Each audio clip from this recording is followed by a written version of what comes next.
Take a look.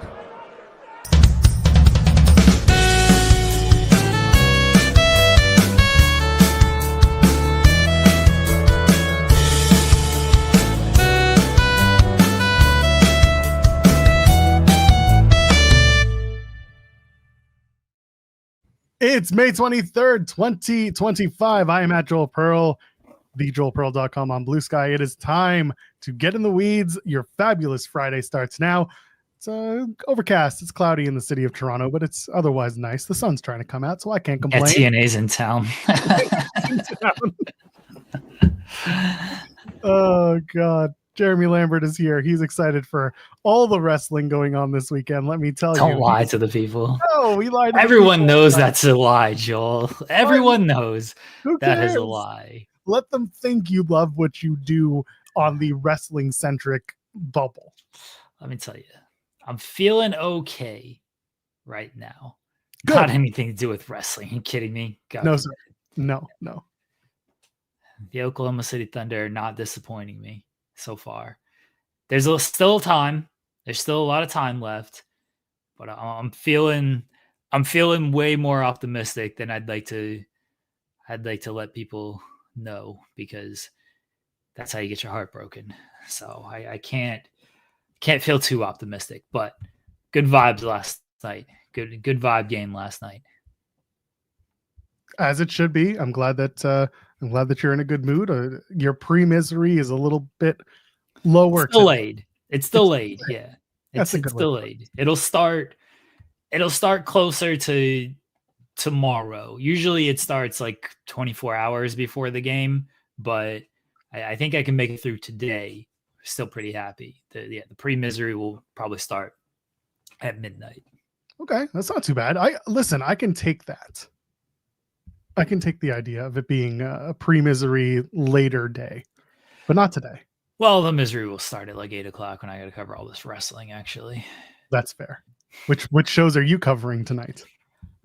I think SmackDown. I think that's what the show will be on. The TNA show will be on, but I think I will have SmackDown duty tonight, and then I'll be watching Pacers and Knicks, and then TNA will, if I catch a glimpse of it. Okay. That show will be done by 10:45 Eastern. It starts at 8, which is like, get with the times, TNA. Start at 7. They were smart. Their TV taping starts at 4 because they're like, that way we won't lose people for Saturday night's main event. Also, WWE won't let us start during their show because of the partnership. That's a joke for now. I hope the show ends at like 8:15. That'd be sweet. Yeah, you're asking too much there. Listen, the only thing that worked last night, or I guess didn't work but worked for us, was that table. Jesus Christ. Did you see any of this? Did you see TNA? Yeah. I was watching I was on Collision coverage last night, and I mean, Joel, the game was on. I get it. So there was something. Do you think I'm having TNA on when I don't have to actively cover it, and there's a very important basketball game on? Absolutely not. I get it. There's at least one thing from TNA that you need to go out of your way to watch, because you will actually laugh your ass off. And it was the table going into business now for itself. Where can I find this? It's probably on. I don't even know if anyone actually like clipped it for TNA. Great publicity. Well, because it's a table that doesn't break, and they had to do the spot twice, and it didn't break twice. So let me set this up for you. Oh, here we go. I'll send it to you on DM. Is Twitter's DM broken? working? Yeah, I don't know. Good luck. Yeah, let me send it to you in the private chat. Send it and see what happens. There you go. It's in the private chat. Okay. So, shout out to Wrestling Coverage, Draven. He's a good person. Yeah. So Draven had clipped this as well. And the idea here is that during the Santino Robbie E debate, it breaks down. Tessa comes out, tries to get the upper hand, and then it ends up with Mariana Grace and Masha trying to fight back. And next thing you know, Ariana and Masha try to powerbomb Tessa through the table. The table doesn't break. So Masha gets frustrated, sets the table up in the corner, and goes for a Death Valley driver through the table. And guess what happens next?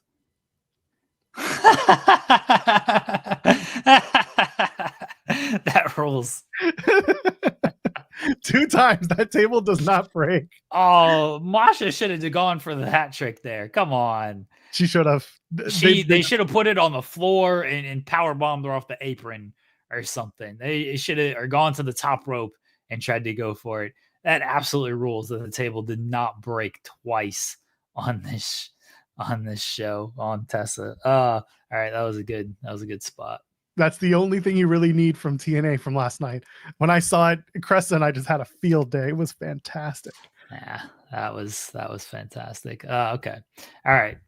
There, I watched something from TNA. Do not ask me about the rest of the show. I don't know what happened. I did not watch. I'm not going to go back and watch. Sorry. There's a post show if you really care, and that's okay. That's even worse. What did I listen to the post show for? I'm not talking to you. I'm talking about the audience that maybe want to talk about TNA or hear about TNA. Fine. Crest and I did the post show. We're not doing one for Under Siege tonight because I think my plan is to go to the show. Someone had mentioned in the chat that today's show was scheduled to start at 10:30. That was actually because of me. My kid had to go to the dentist, and then we do the daycare drop off. But my wife got food poisoning yesterday, and so that kind of put us at a disadvantage. So I was basically I was more or less solo parenting. My wife was hopping in where she could, but I did bedtime and I did all the nighttime stuff, and I took him to the dentist this morning. So I warned Jeremy and SP3. I said, there's a chance that we're going to start late. Luckily, dentist saw us early. We got to school on early, so everything worked out, and here we are. So we just shifted to now, but we're going to be out of here on time today because it's a busy weekend and we want to give everyone the opportunity to to enjoy the non-wrestling parts of their day. You don't have to lie to people. We're going to be done by 12:15 or 12:15 to 12:20 or so because I got things to do. So that's what it is. Yeah, non-wrestling part of your day. Yeah, a lot of wrestling. A lot of wrestling this week. Do we got to talk about wrestling today? Not necessarily. I mean, okay. I want to talk about how much Cody Rhodes sucks at Mario Party. Mario Party. Remember when we played it on stream and I got screwed over with the 50 stars I thought I was going to get? And then I was like, nope, never mind. That was just Mario Party. I'm with Cody on Mario Party. It's not skill. It's a work. I think Cody's just bad at the game. He doesn't know the strategy. He doesn't know how to play it. He just doesn't get it. Wrestle Comics, you're one away. You're one away from getting teed up. Watch yourself. Comics. He's serious too. His same bit. Letting it go because it's a 0-0 series. But you're one. You're using words. You're gonna get teed up out here. Be like Timothy Chalamet trying to tee up the Pacers from courtside. I can't listen to that name without thinking of the Adam Sandler bit. Yeah. Timothy Chalamet. We watched Wedding Singer the other night. Wonderful film. Yeah, still good. Cinema, still if you good. will. Yeah, still good. Are there any really good standout Sandler films from beyond 2005? 2005? Yeah. Oh, I don't know. What's Sandler's I know, right? 2005. People might say the Grown Ups series was good. I thought the first one was okay. My dad was a big fan of the Grown Ups. I mean, Uncut Gems, unless you're talking comedies. I'll stick to comedies because yes, Uncut Gems 100% is up there. It is there for sure. Yeah, Uncut Gems is really good. Okay, Grown Ups were forever ago. Grown Ups was 2010. Yeah, all right. So Funny People. Yeah, Funny People was good. No, Funny People sucked. You know what? It did because it's hard. The problem with Funny People was that it was supposed to be a comedy, but then they played it as a serious movie about comedians, and they never told you. They never they marketed it as a funny movie, and then it ended up being super serious and kind of a downer. The first half of that movie is good. The second half of that movie sucks. Yeah. Click. I got a story about Click. I left the theaters. I never finished watching it. So we went to go see it. Me and my dad did, and in the middle of it, my mom calls, and I'm like, "Why is my mom calling in the middle of this movie? She knows we're at a movie." And she's like, Cam Ward the Carolina Hurricanes goaltender. Cam Ward is at our store right now. The Hurricanes just won the Stanley Cup. This is 2006. They just won the Stanley Cup. And she's like, Cam Ward is at our store. And I'm like, yeah, we're leaving this movie. We're going to go meet Cam Ward and get an autograph. So I never went back and rewatched it. So I have no idea how that movie ends. It's like me with I Am Legend. Did I tell you the story? No. I went to go see I Am Legend with a girlfriend at the time. We had free tickets and we saw it in IMAX on opening night. And this was great. Back when I was in university, the dorm that I stayed at, we had a deal with Cineplex to get a bunch of like free tickets. So I had a stack like this big, and we'd go to the movies all the time. So we decided we'd go to I Am Legend and go see the IMAX release. We got there, we sit down, we watch the first 20 minutes, and we're just like, this kind of sucks, right? She's like, yeah. She's like, you want to just go? And we left. And people were like, you leaving? I was like, yeah, this sucks. And we just walked out. Never saw it again. I think I watched just the scenes to like piece together what the story was in the movie. I know it's based on a book, but like, we walked out. It was awful. That movie sucked.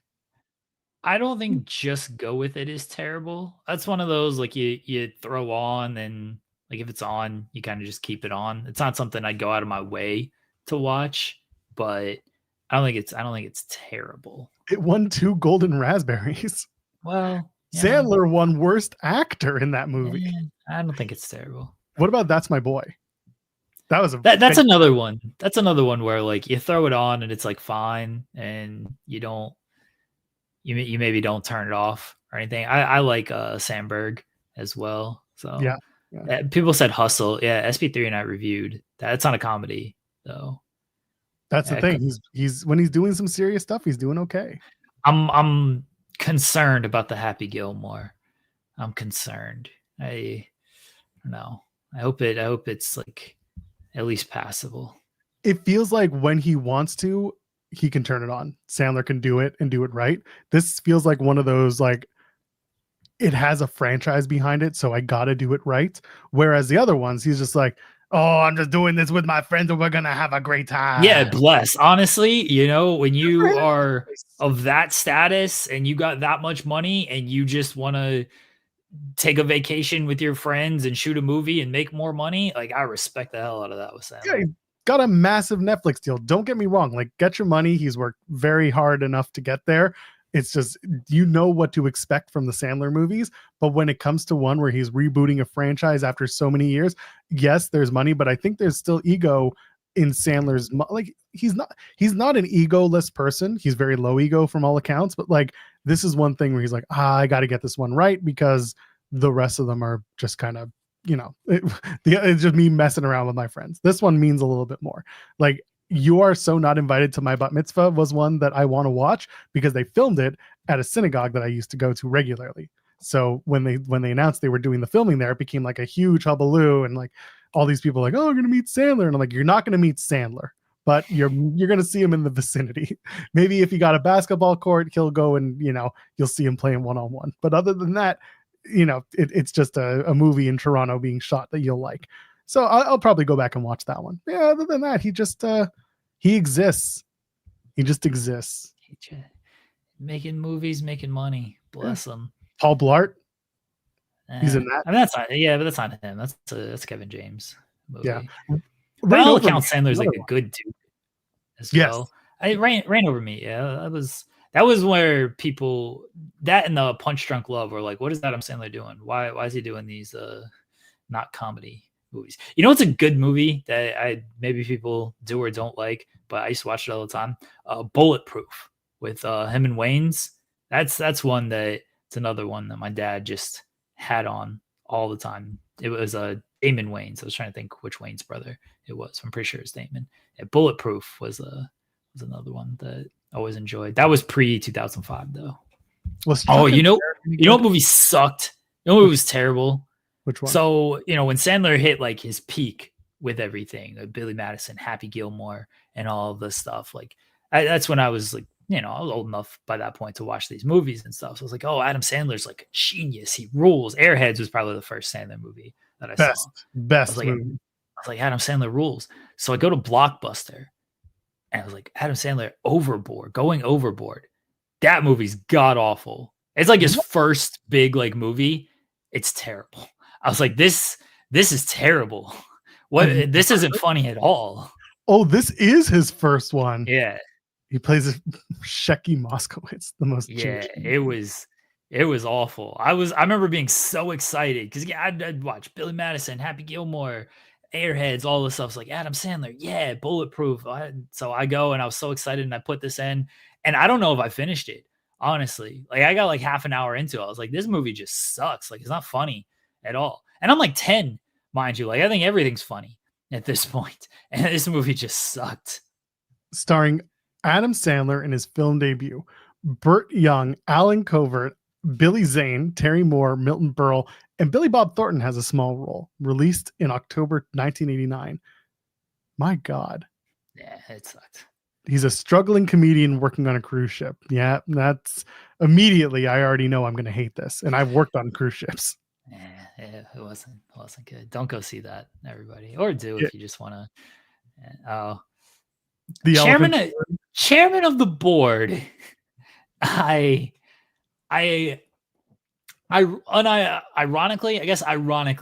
kind of like, but I mainly like it for, like not that it was like a good movie or anything. That's what's Carrot Top and who's the actress that was in it? I can't think of her name. I don't think it was Julie Bowen. Oh man, now I gotta look it up. Yeah, I can't remember either.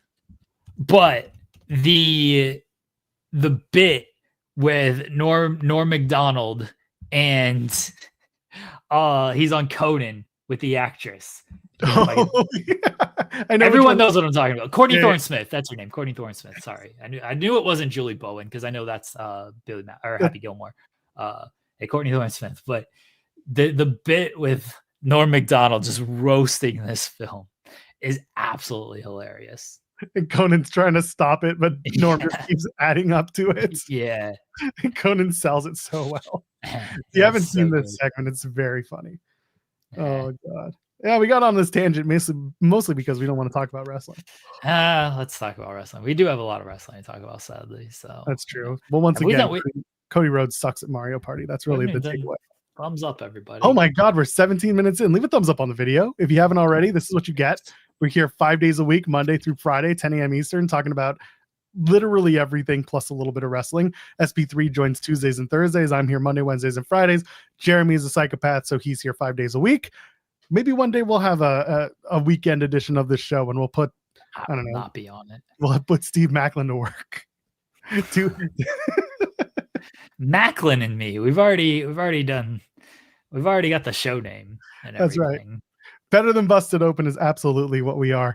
So go ahead, leave that thumbs up. And of course, subscribe to the channel if you haven't already. What's wrong with you? It's a busy weekend, plenty to talk about. And thumbs in the middle is more of a Bobby Lashley thing for like 5 minutes before he makes his decision. You don't get an emoji. You get one for thumbs up and one for thumbs down. But yeah, you do this and the bar shows up and you get very confused. Oh, that'd rule actually. Bless the bar. Good tag team. They come and take you on a workout and you're like, no, kicking and screaming out of your room. Wow, these Bitmojis are really good. Thumb in the middle for now. Well, fine. Just leave a thumbs up on the way out, would you? Also, you can donate a super chat. Any amount, get your question or your statement read on the air, and of course, supports the channel, which we always appreciate because we try. We try really hard for you people, you wonderful people. Ryan Lambert just absolutely blew my mind. Macklin and Cam Hawkins doing a weekend in the weeds show. Oh boy. That's fantastic. That would be something. Yeah, that would be something. Yeah. I don't know how that would go. I think it would go really well. I don't think anyone would get a word in edgewise. Yeah. Nah, Macklin would be good at it. I mean, Cam would be very good too. I just don't know. I don't know the chemistry there. I'm sure Cam always, whenever people are like, Cam needs a talk show or Cam needs a podcast, he's like, I can't be interesting that many days a week. If we give you Steve Macklin, you can be absolutely interesting those days of the week. Yeah. Hi, Cam. Good to see you, pal. Janella and Macklin. Oh, Janella and Macklin. That's fantabulous. Yeah. Problem is, some of these guys are on the road during the weekend, so you can't really nail them down for the time you need. Yeah. That'd be fantastic. They'd command too much money, too. We ain't got that kind of budget. Do you think Janella would? No, he probably would want to get paid for this. I mean, Yeah, he could be doing better things for 2 hours. Like, he's Joey Janela. He wants to talk for 2 hours. That sounds terrible. I get it. I really do. Pile driver saying I thumbs down the video because he's talked too much about TNA. Buddy, I'm sorry. We had to give you 90 seconds of that table spot. Paul London and Joey Janela would actually probably do this. Like, yeah. Paul London, we'd have to lure Paul London away from his other show that he sometimes shows up on. We got to get London on the show before War Chamber. That's in 2 weeks, isn't it? Yeah. I'll ask. I'll make sure we get Paul London back on the show. He rules so much. Should we give Paul the main channel Monday treatment? Oh, could you imagine? Just comes on and on a different planet. Then Paul London, he'd be the ace of. I don't know if I'm frozen. So let me. Okay, am I good? Very good. Okay. Yep. Paul London would be the ace of Ring of Hallucinations. He might be on the booking team with me, honestly. I watched him at the Cluster F, and he was I didn't know what to expect because like I've watched him do the bit, but I watched him come out. I was like, maybe I'm just really tired and really out of it. But he comes out and he's doing his bit and he's singing and dancing. And I'm like, what is Paul London doing? It's after midnight on a Saturday. Paul London would be my Bryan Danielson. I'd be Tony Khan, and he would be my Bryan Danielson. And if you got hit by a bus, he would get the pencil the next day. Yeah, 100%. 100%. We're gonna get Paul on. I'm gonna pitch all this to him. Paul would actually like listen to these ideas, and he would probably think they're hilarious. His hallucination, by the way, would be something laced in the honey. We'd give him like LCD. Wow. Yeah. Yeah, you know what I'm trying to say. Yeah, I can't even say the drug name anymore. LCD, LED, LCL. One of those things. One of those. Ryan Lambert, help me out. You know about drugs, Ryan. Drugs. Come on. It's calling people out at random. Oh yeah, just let's just call out the chat. They'll figure it out, right? Anyway, let's move on. We do have to give 2 seconds to another TNA topic, and that is no, we don't. Well, we do, because it's actually a departure from TNA. Ace Austin, according to Scott D'Amore, is departing TNA and has decided that he's going to move on. That is not official. The lights are intoxicating. It's LCD. It's nothing is official. However, last night on the TNA program, Ace Austin was originally scheduled, or at least promoted, to be part of an 8-man tag, and now they've taken him out of the match, replaced him with question marks. So who knows where Ace Austin sits? But as of right now, according to Scott D'Amore, Ace has finished up with TNA and has decided to move on. Immediate reaction was this guy has an absolute opportunity to do a lot. He's young. He's 28 years old. I call him Quadzilla, because if you ever look at the man, look at his quads first, and he's not legs, he's all quads. But he's a fantastic wrestler, and Ace Austin potentially moving on from TNA was definitely part of the conversation last night for TNA. What are your thoughts? I hope Ace Austin does well in whatever he does next. I think he had a good role in TNA. I thought there were opportunities where I always think there's opportunities where they can do more with some of these younger talents instead of the guys they have in the main event scene. Like, there's nothing wrong with giving Ace Austin like a spot in the more of the upper card instead of guys like Frankie Kazarian, who we've seen there so often, and Eric Young, who we've seen there so often. It's no knock on Kazarian and Young. Like, they got a spot as well. But at some point, like, you got to actually elevate some of these guys who have been there for a while, or you risk them potentially leaving. So whatever Ace Austin does, I don't know what his goals are. Obviously, that's going to be most important, whatever he wants to do. I just don't know where he fits in the current landscape. I wouldn't be shocked to just see him back in TNA, honestly. I just don't know if there's a spot in AEW. I don't know if there's a spot in NXT. There's so many guys already taking up so many spots that I just don't know where he really fits right now. There is one place that I was thinking about last night, and I mentioned it at the end of the post show, New Japan. Yeah, I was thinking that as well. That just depends on, again, goals and desires. Like, does he want to go over to Japan? And that's something I don't know.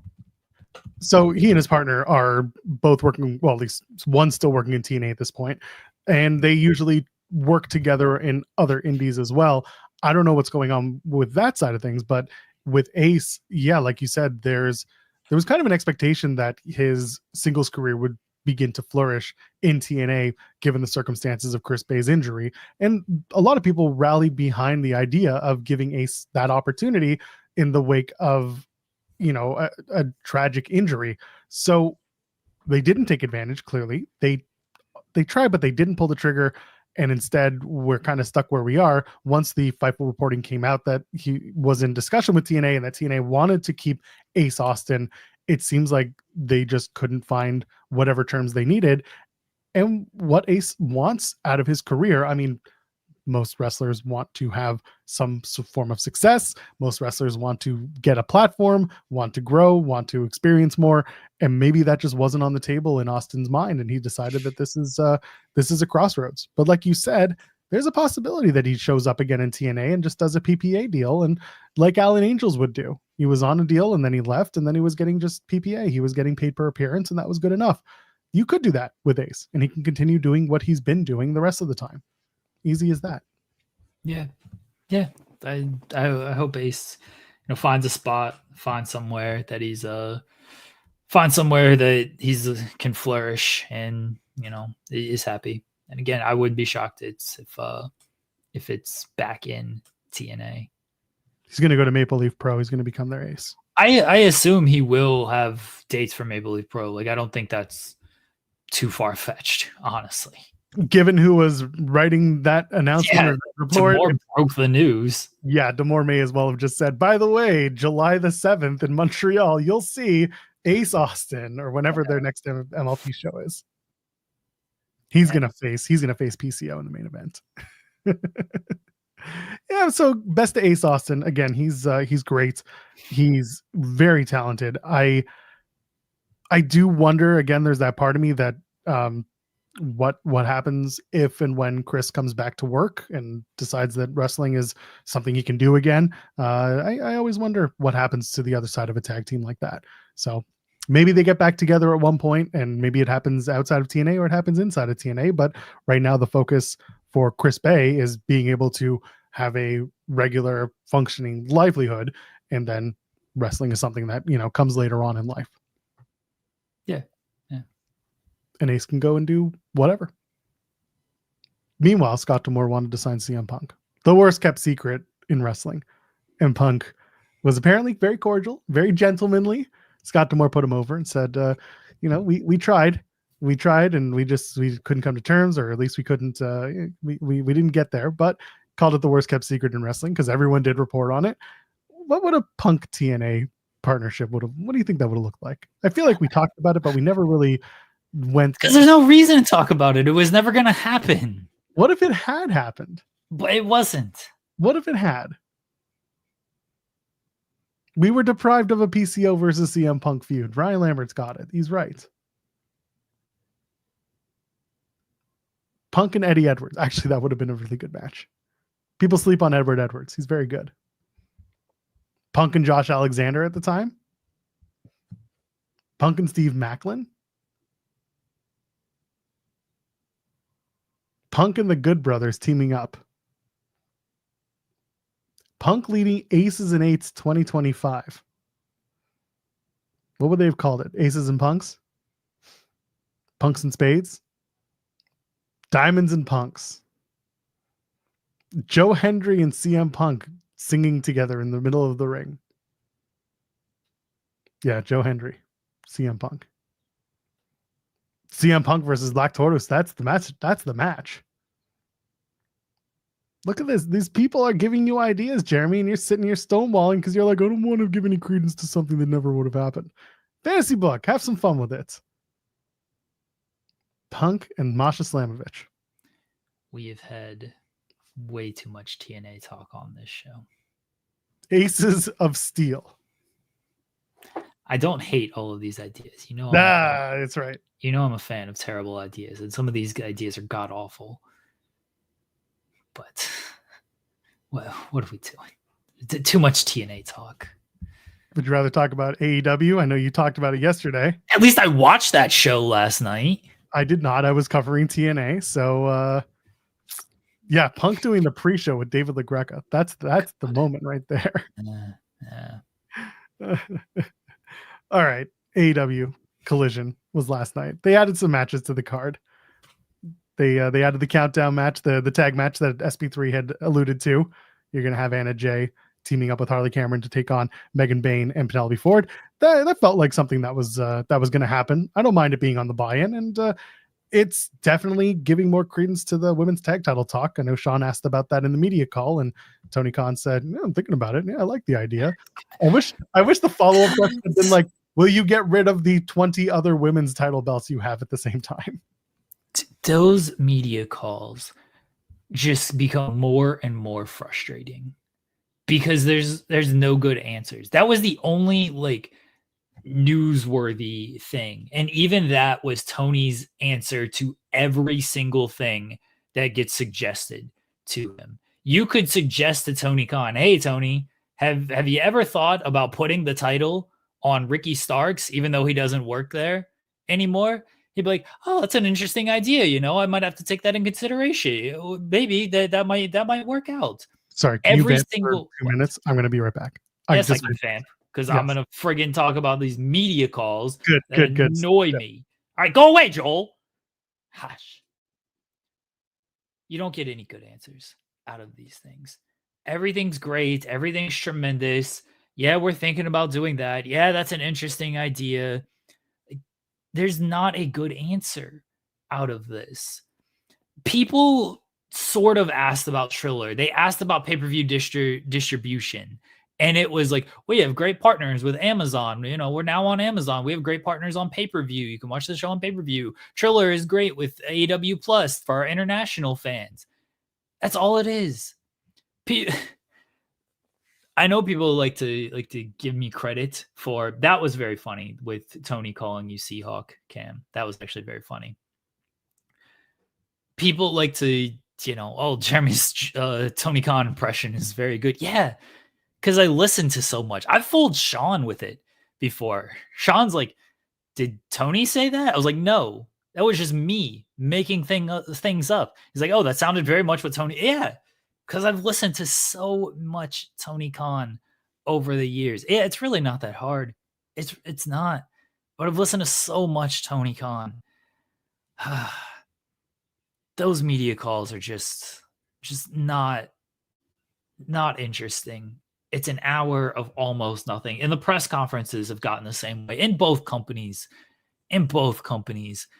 The questions aren't interesting enough. Sorry to everybody. And the answers are definitely not interesting enough. Because even when you ask a good question, you don't get a good answer. They are nothing answers. Absolutely nothing of value. And I know people come on there and they might have articles to write, and so they are searching for certain questions to fit into a certain article. Like, I get it. I completely understand why they happen, and I completely understand the access that maybe you don't get because you're not going to get a one-on-one interview with Tony Khan. But there's just no value in them. I'm sorry. I don't find any value in them. Maybe we used to get something out of them. We used to get a little something. But the more they happen, the less interesting they become. And Tony has smartly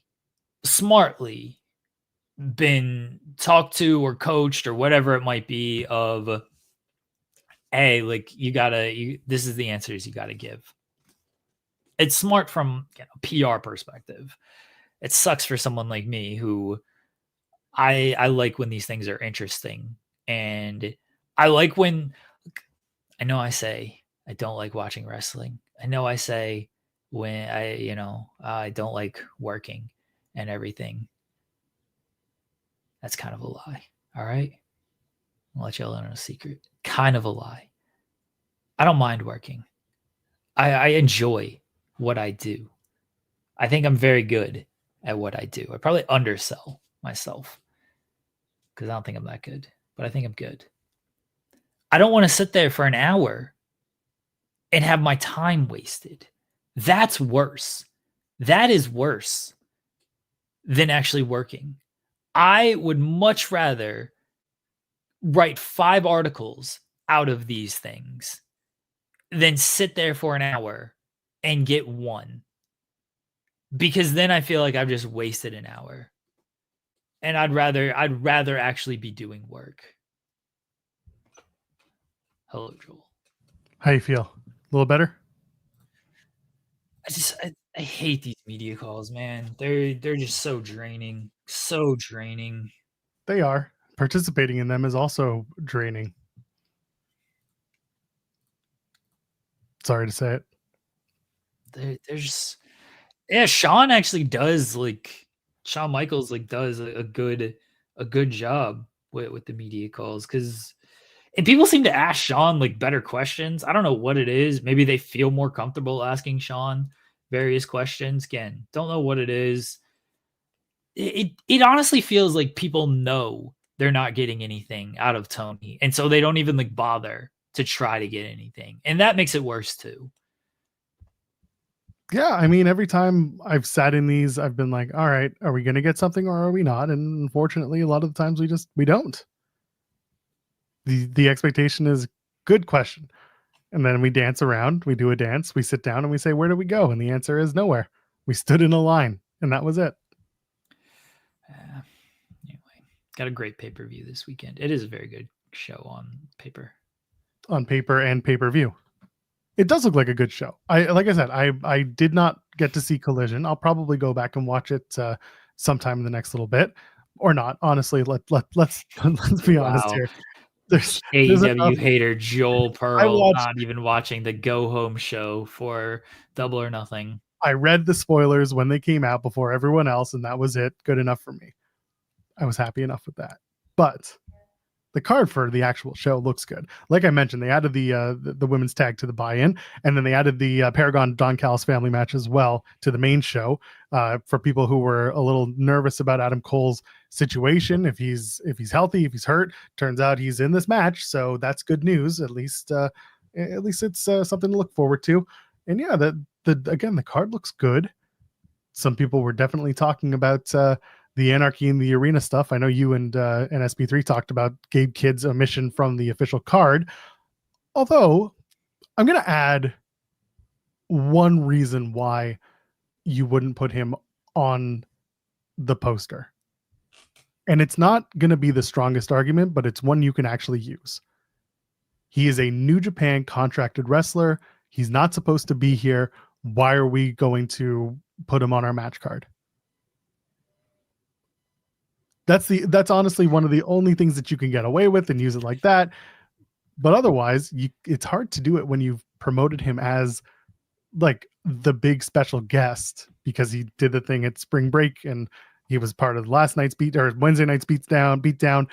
You can find a way to make it make sense. He's going to be part of the match that is literally anyone can get involved in any way, shape, or form. So why make it official that he's in it when he's not officially supposed to be there in the first place?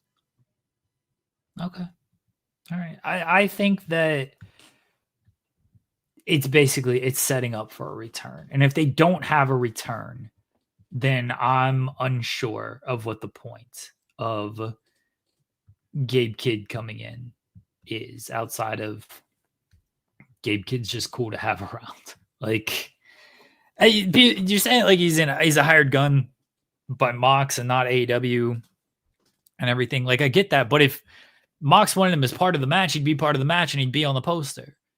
So he's not. He's just not part of the match. The assumption is he's still going to get involved because it's Anarchy in the Arena, and obviously anybody can get involved. I said they shouldn't even have teams. They should just let anybody who wants to show up and fight. And they will. Yeah. But because he is allegedly or assumed to be part of this match, it feels like you're setting up for a return.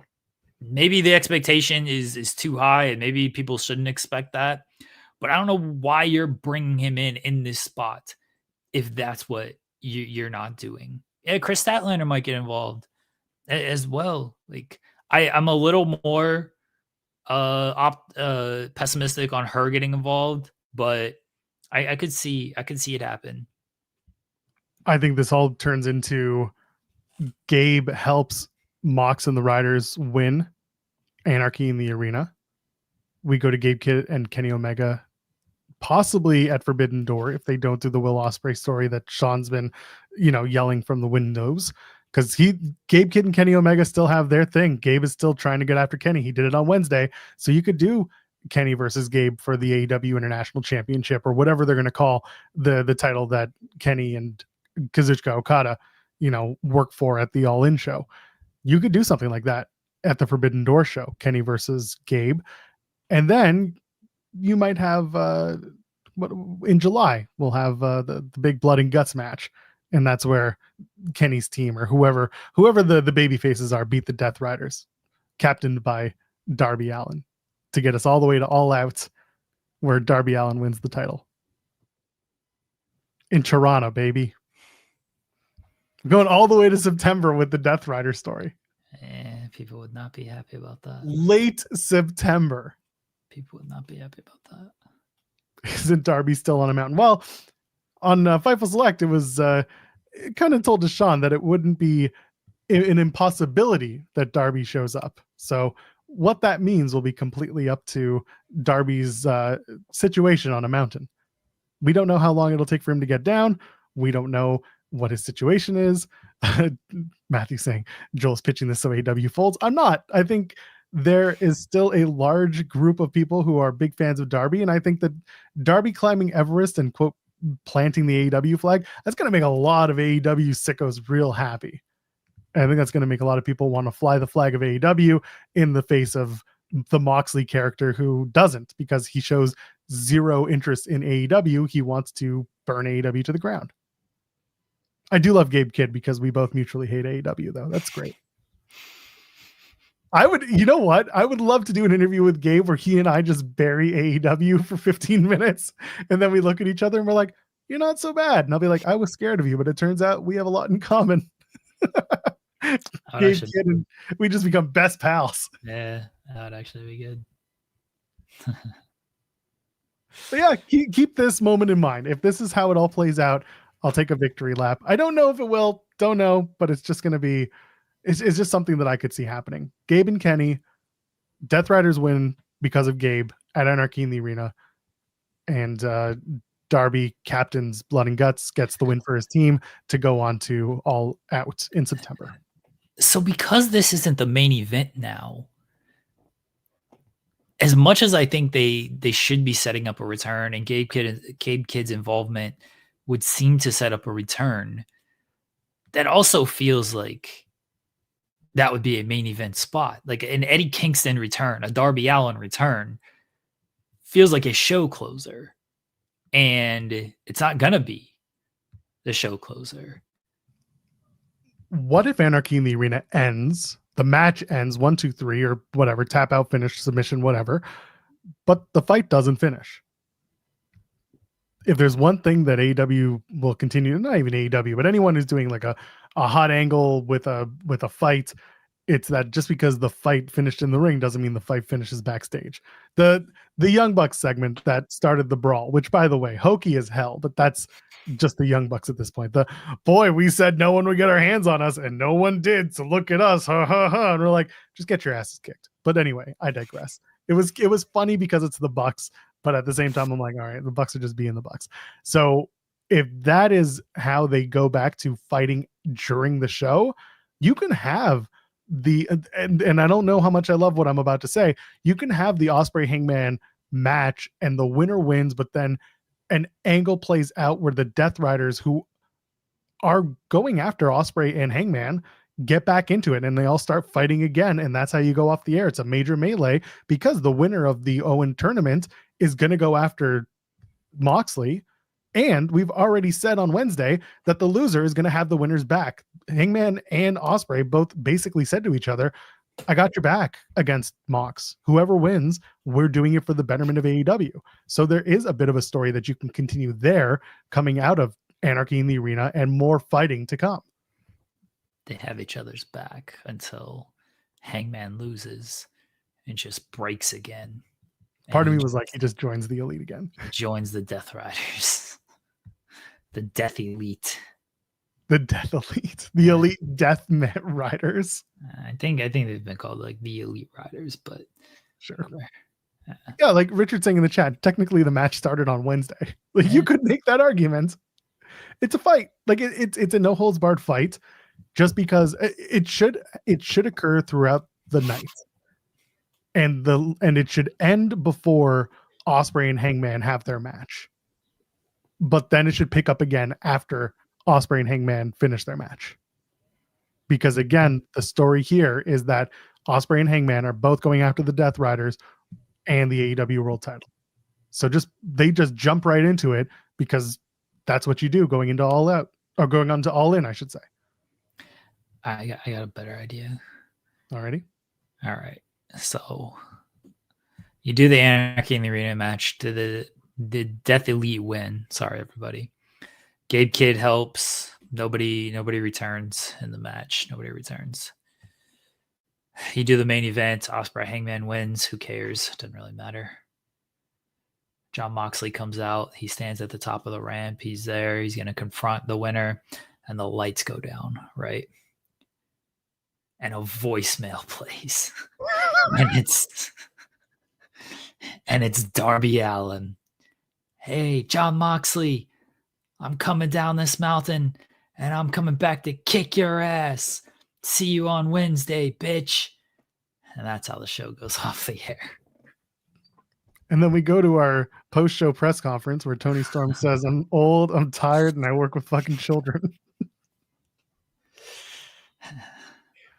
Now, that's Jon Moxley. That's Jon Moxley. He's going to cut that promo. Yeah, who does Moxley tee off on in the press room? Everybody. Moxley's already teeing off on everybody in interviews. He's like, I'm going to kill you guys if you're not falling in line. But like, think about it. When the whole thing with Punk started at All Out, that was because he tried to confront Nick Hausman. I'm trying to call him Scott Hausman because he was talking about Scott Colton. But anyway, he went after Nick Hausman. Who would Moxley go after in the press room? He should just go after Denise. Everybody. He just goes after everyone. I feel like he needs to single out one person to make it really intense. Hey, you want to know my Waffle House order, you son of a bitch? Louis got it. Renee, tell him what I get at Waffle House. Just goes after everybody. He should go after Cam. That was something. Malcolm is the obvious choice. Yeah, Malcolm is the very obvious choice. That would be hilarious. Yeah. Yeah, that's kind of what I see with Anarchy in the Arena. Is the match doesn't finish, but the match finishes, but it doesn't really end. So that's where I'm at with that. And again, the rest of the card has so much fun stuff on it. Like you've got the FTR Nigel McGuinness Daniel Garcia match. Is that going to bring back Cope? We talked about that on Wednesday. Is a possibility that you bring back Cope. Now that he has no team to cheer for in the NHL playoffs, he may as well come back and get back to work, right? Maybe. I don't know. Maybe Cope wants to watch the Florida Panthers. Big Florida Panthers fan, that Adam Copeland. Yeah, after they eliminated the Maple Leafs, he's like, I guess I'll root for Florida again. Or maybe he's rooting for Edmonton. I don't know.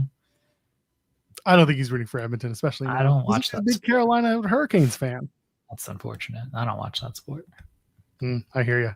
Ricochet, Mark Briscoe in their stretcher match. They introduced the stretcher on Wednesday. Yeah, you hate this match. I just don't understand why it's happening. Everyone's like, it's a tribute to Sabu. Zach Gowen was put in a stretcher and loaded up and left. It'll be fun. I'm not like knocking the fact that it's going to be a good match. It's just really funny that they're just doing it. We're just doing it because. Nah, it'll be good. Ricochet rules as a heel. Mark Briscoe's so good as a babyface. I'm looking forward to this match. I think this match has show stealing potential, and it's a loaded card. But I think this has show stealing potential. I think Mark Briscoe winning makes the most sense because Ricochet is the heel who could easily bounce back from this, and Mark Briscoe like could use this kind of bigger victory. So I think Mark Briscoe is going to win. He should use the scissors and cut off Ricochet's beard. Okay. Yeah. Losers going to Turkey. We're still on he that. He should grab Anthony Bowens and stab Ricochet with Anthony Bowens. Okay, I'm fine with that. Scissor me something. It's one of the things that I talked about with AEW versus other companies where they like to tell a lot of their stories in the matches, and this is one of those stories which will be told mostly in the match, and I'm okay with that. It's someone had said in the chat, like, a totally necessary stretcher for a match that didn't need it. And that's what it is. It's going to be a fun match with a stipulation that was just kind of thrown in as like sure, maybe it's Sabu, maybe it's the Zach Gowen stuff, but they wanted to throw a little heat on it. Otherwise, like if he had just done a straight one-on-one match between these two, probably would have been lost on the card, or someone would have said this should have been on Collision, and that's it. But instead, they're going to have a little fun with it. Why not? Throw a little Attitude Era into it, make it a stretcher match, have fun. Yeah. Okada and Speedball. Okada's not saying bitch right now. He's saying, trust me. Trust me. Okada's going to win. It's going to be a good match, but Okada's going to win. Yeah. What if they go enough for him to Kenny? What if they go the distance and they do a draw? And then okay, Okada wins the rematch. At least they stretched it out for another week. I don't mind it. Again, we know how good Speedball is. We know how good Okada can be. There's no reason why this match can't be a lot of fun to watch, but the outcome is not in doubt. That's for sure. Unless they hot potato it, which I'm never against doing once in a while. No, not in this case. You're protecting Okada for that Kenny match. You're not just gonna have him lose to Speedball just to have him beat Speedball again. Okada's staying clean until All In. What if he breaks Okada? Maybe he breaks him. What if he wins? What if Speedball wins and breaks Okada? He's not gonna win. What if he does? What if CM Punk goes to TNA?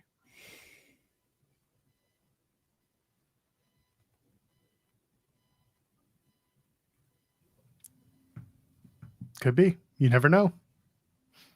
Hurt Syndicate challenge Sons of Texas, and I know is a match. Why is Sammy Guevara in a fucking suit?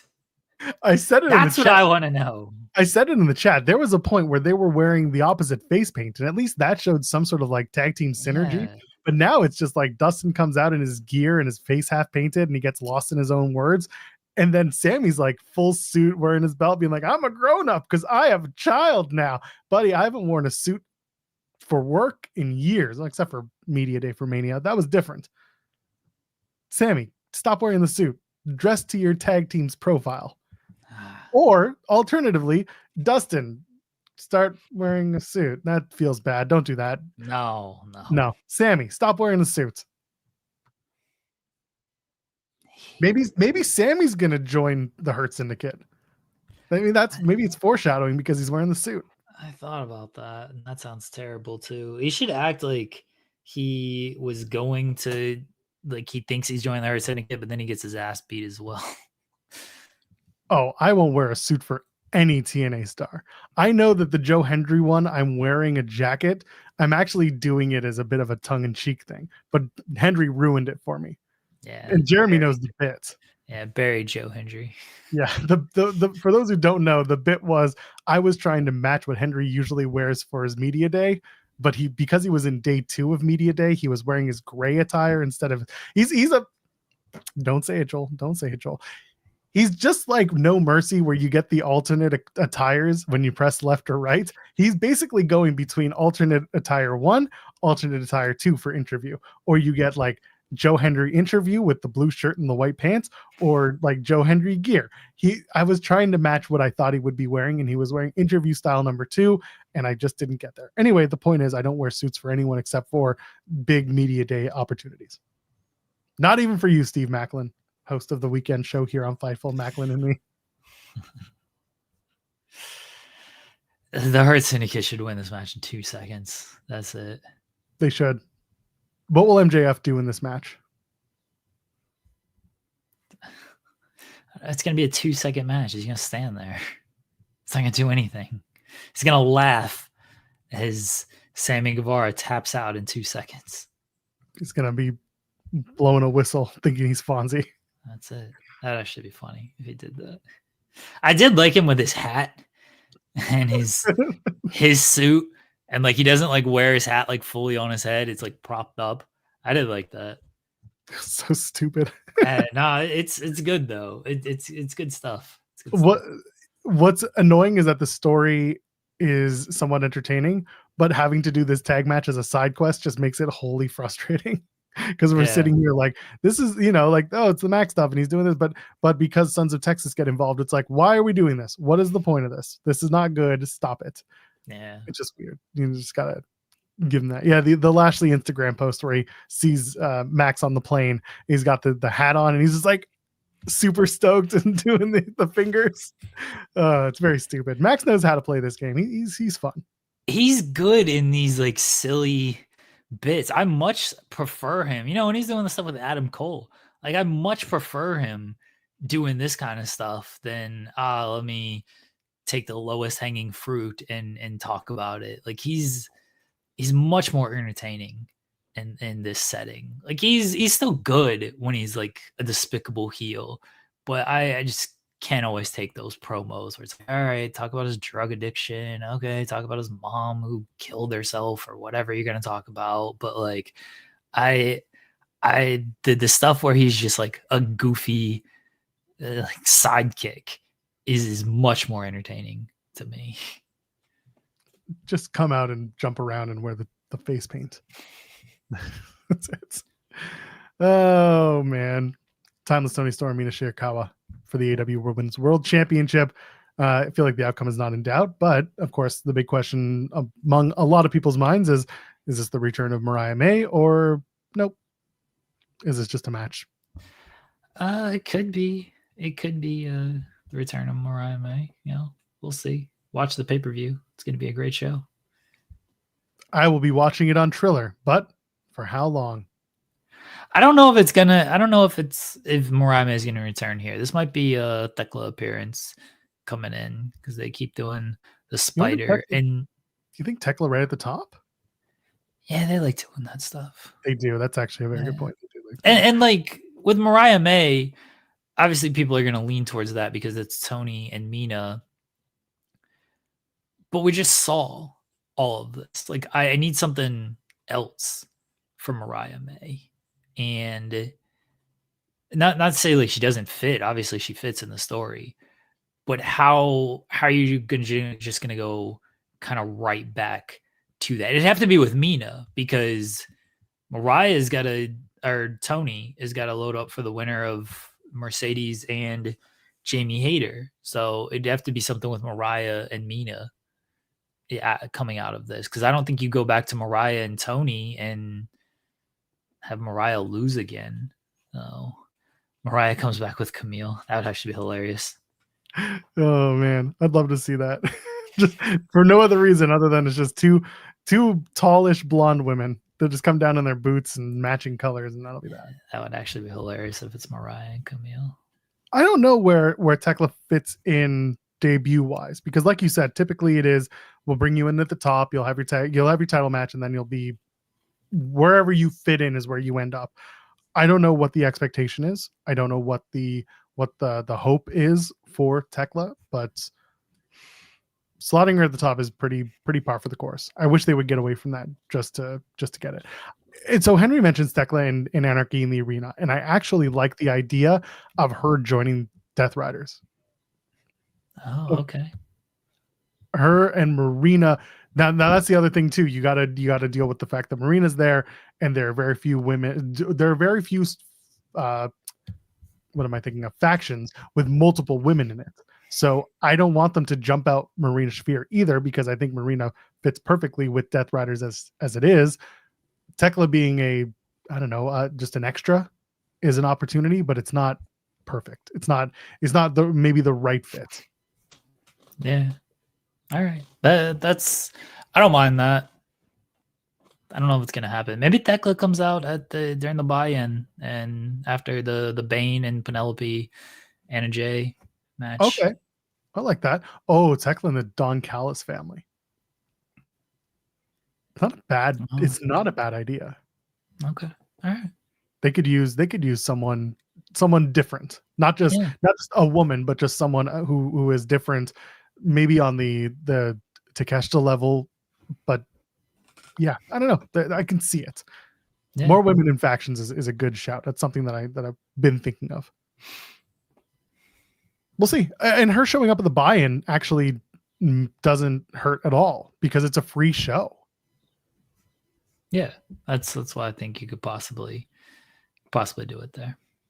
SB3 putting over my Josh Moxley idea. We still have to do it, man. I think that one's passed. Damn it. We can still do it. We can just take Josh off TV for a while and then bring it back. Mercedes Moné and Jamie Hayter in the Women's Owen Hart Foundation Cup Tournament Final. That is a mouthful to say. I'm glad I did it. Feels like this is Mercedes' match to win, but Jamie Hayter has also shown that this is a great spot for her to be in after kind of months of uncertainty with her own spot in AEW. Yeah, Mercedes is winning. It's going to be a good match, but Mercedes is winning. Just another belt for Mercedes. Yeah, they're setting up. They're setting up Tony and Mercedes, and I don't blame them, honestly. I would be shocked if Jamie Hayter won. I wouldn't be mad. I would be surprised though if Jamie Hayter won. Is this a main event match at All In? In other words, is this the first match that could really go last on the card, given all the potential matches at All In that we have? Mercedes and Tony? Yes. I will say yes, potential, but it's not going to be. Like Osprey or Hangman challenger for the title is the main event. Like there is a world where Mercedes and Tony is the main event, and that world exists where there is no AEW world title. But what if the main event of the world title is Osprey versus Mox and Mox still wins? Doesn't matter. That's gonna be the main event. Like, and then Darby comes back and the world is okay again. Osprey or Hangman against Moxley is main eventing All In. Tony and Mercedes might open because you go hot open there. I guess it could go co-main if you want to do we got 3 main events or whatever that sometimes they like to do. But they didn't really get that over last time. People didn't like that. Yeah, because it was a cop out, and everyone knew that Tony and Mariah should have main evented, and they tried to cop out by like, oh, we got a triple main event. Like, just put the match everybody wants to see on last. But now Hangman and Osprey are the 2 biggest stars in the company right now coming into Double or Nothing, and the winner is going to be probably the biggest star, and the end of Moxley's reign is kind of the biggest story. So the women's title match ain't main eventing. Again, there's a world that exists, and that world is there's no world title. Okay. Will Osprey, Hangman Adam Page, that is the main event of this particular show. Main event, the winner gets the shot at Jon Moxley's AEW World Heavyweight Championship at All In Texas. The potential biggest show they're going to have this year. Is it Osprey's time to go to the main event, or is it Hangman and Mox one more time? I think both men, by the way, on Wednesday, I noticed that SB3 mentioned that over on A Ramble that Jimmy Macram, his co-host, didn't really like the length of the segments. I personally really enjoyed the promo. I thought it was very well put together. I thought it was very well done. I think there's always clunky moments because Will's really good at talking, but Will's also really good at being a giant dork sometimes. Will's himself, and that's what I'm saying. He uses that to his advantage. It's not a bad thing. It's just something I noticed is like, yeah, he's just a dork, but that's okay. I think that the promo was really well done. I thought that the beats were right. I thought that both men made their cases very strongly, and they sold you on this deserving a main event match for All In, or sorry, for Double or Nothing. So with that in mind, who's going to face Moxley at All In Texas? I think it should be Hangman, but I think it's gonna be Osprey. I'm fine with either one winning, and I think there's a story wherever you're going with it, and I think whoever wins deserves to win because they're both so good, and they both made very compelling cases for why they should win. I thought the promo segment was fantastic. And on rewatch, because I did go back and rewatch it, my nitpick that I had, I was a little more forgiving for on rewatch. Like, you know what, this wasn't, and I fully admitted it wasn't that big of a deal, and I was being nitpicky. I'll nitpick my nitpick at this point.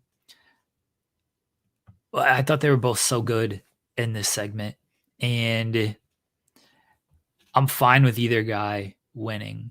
I think there's more there with Hangman, but I understand why you would go with Osprey. I sat here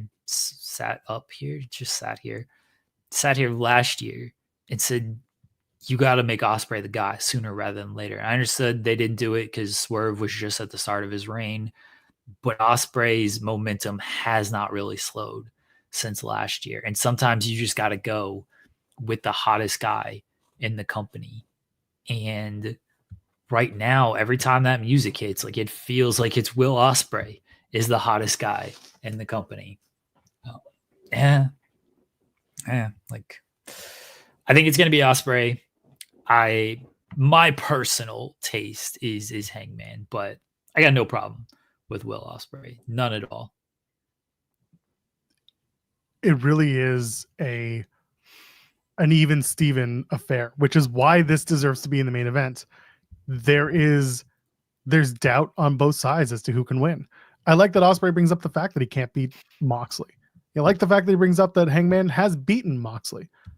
There's a good story beyond the match that they're telling, and there's a story in the match that they're going to have as well. It's good. It's very strong, and I give props to whoever's been behind putting that story together. It's very well crafted and really well put together. I can't choose because I feel like there is I know, right? Pick one. I think Osprey losing at All In doesn't feel as bad as Hangman losing at All In. Yeah, that's what I said. Yeah. And I think that is why Osprey winning this match and going to All In makes a lot of sense. Will Osprey has proven time and again that he can eat an L and completely bounce back. So can Hangman, but it's different this time. It feels different. Not that he would lose and it would ruin whatever momentum he has. That's not it at all. It would just feel like, well, now what? Now what's your redemption? Or maybe now what isn't a bad thing to think about when it comes to Hangman's direction? Does he go back and try to do something with Swerve? Do we go, not necessarily a match, but maybe it's a reconciliation and a team up? Maybe that's part of Hangman's, redemption, is that he's got to work with Swerve now. Right, which that's why I think Osprey is more likely to win, because they were setting up Hangman and Swerve going into the Owen, and Hangman and Elite stuff going into the Owen as well. And then that kind of got put on the back burner because Hangman kept advancing and the Elite started working with the Death Riders. So there's a very big possibility of Hangman and Swerve against the Young Bucks at All In. Like, I could 100% see that playing out with Osprey. Not that there's not a path with him if he loses this match. Like, he's Will Osprey. You can throw him in there with just about anybody and craft a good story around it. So there definitely is, but like, there's a more clear and more set path for Hangman if he loses this match. I will add, I do not want to see a time limit draw leading to a triple threat. Leave that alone. Let people lose matches, let people win matches, and then book them accordingly. Don't let people on the internet tell you that someone's buried because they lost a match. Losing a match doesn't immediately mean you're buried. That's not how it works. So instead, I would hope that someone wins, someone loses, and whoever goes on to All In, someone wins, someone loses. And if Moxley retains it All In, which personally I see happening, then I don't see it as a burial. I just see it as a Moxley is a damn strong champion. Continues to win against all odds and with a lot of help from people around him. He's paying people to do it, right? Gabe Kidd is not paid by AEW. According to Gabe Kidd, he's paid by Moxley to help him retain this title. That can come back to bite Moxley in the ass down the line. But the point is, right now, Moxley is making use of what he has at his disposal to get his title matches won. That's why for this particular match, I see Osprey winning. I see him versus Moxley at All In Texas, which is a huge match. And Hangman, whatever he does, is still going to be huge. And you still get solid 2 matches out of this. One's just the main event for All In Texas. I've seen people mention like, oh, they want Osprey for Forbidden Door and like a big spot, like being the world champion for Forbidden Door. Sure, I get it. Is a big match. I don't think you can book based on like where you're running upcoming though. And if they're doing that for Osprey just to do that, I think that's a little lame, honestly. Like the story is there. Like, I don't think that would be the purpose of like, oh, we just got to get the title on Osprey because Forbidden Door is in the UK and we got like, they've done a good enough job for Osprey. This isn't like Jinder Mahal where they put the title on him. It's like, oh, we need something in India going here. Like we don't need to do, it's not that. They've at least put a lot of equity into Will Ospreay. But I don't think you can book based on like what's upcoming. Because otherwise Hangman would already be the champion because they're going to Texas. And I know Hangman's from Virginia, but cowboy shit and all that. Sons of Texas are winning is what I'm getting at because All In is going to be in Texas. We talked about the idea of Takeshita winning the IWGP World Heavyweight title. What are the odds, or what about the idea of doing Takeshita and Osprey at Forbidden Door? Assuming, and this is me fully fantasy booking something, you get Takeshita to win the IWGP World Heavyweight title between now and then you set up Osprey Takeshita for that title. For Forbidden Door? For Forbidden Door. Okay. The only problem is that Osprey not winning the IWGP World Heavyweight title wouldn't make people very happy. Yeah, I don't think that's happening or anything, but I'm all for Takeshi getting the IWGP Heavyweight title. I think that would be great. Know I've been on that train for months. You know this. We've been talking about it. Let's talk about it. No, I just want to do that. Every time they came back from break, Trick Williams was on commentary last night. Let's talk about it. And then he wouldn't say anything. He wouldn't talk about it. He's a heel, man. He says, let's talk about it. And then, we're not going to talk about it, actually.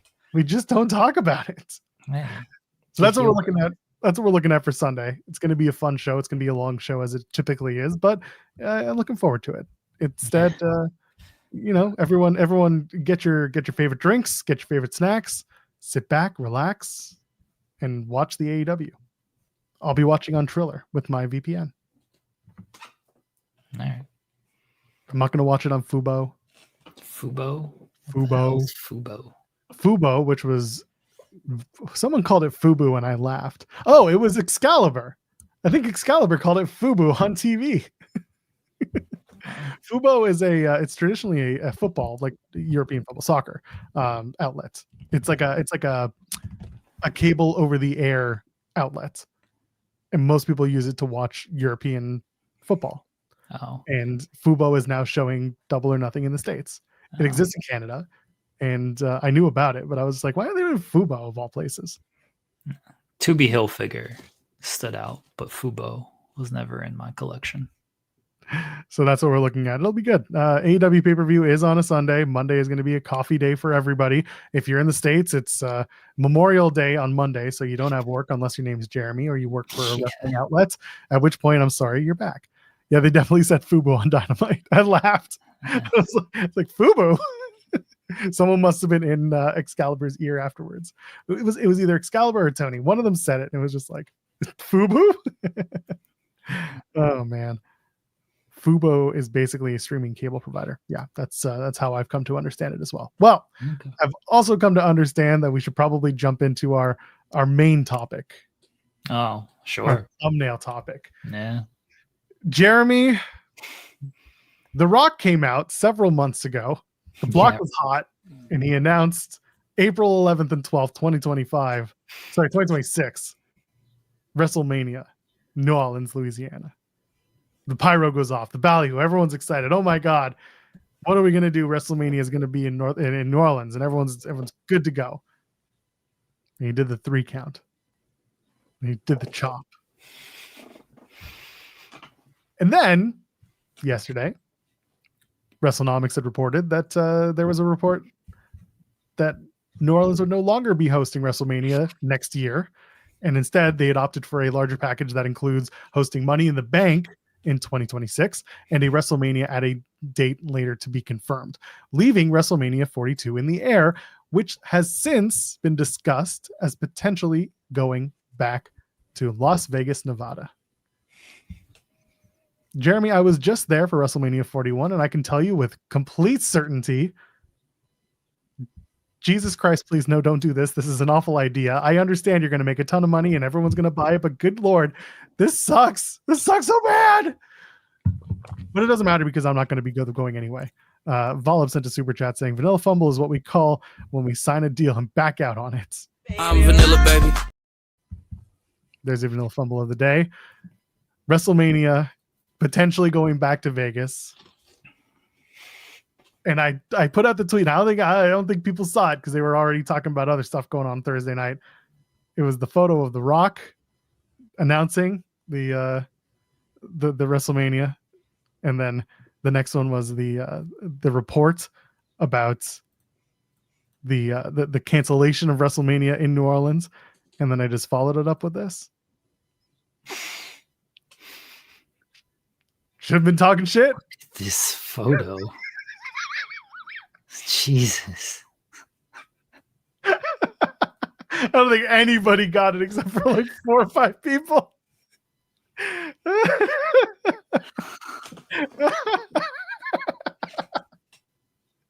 The Blue Sky got it, but the Twitter, which is like famously 16-year-old Roman Reigns abbeys, they did not understand.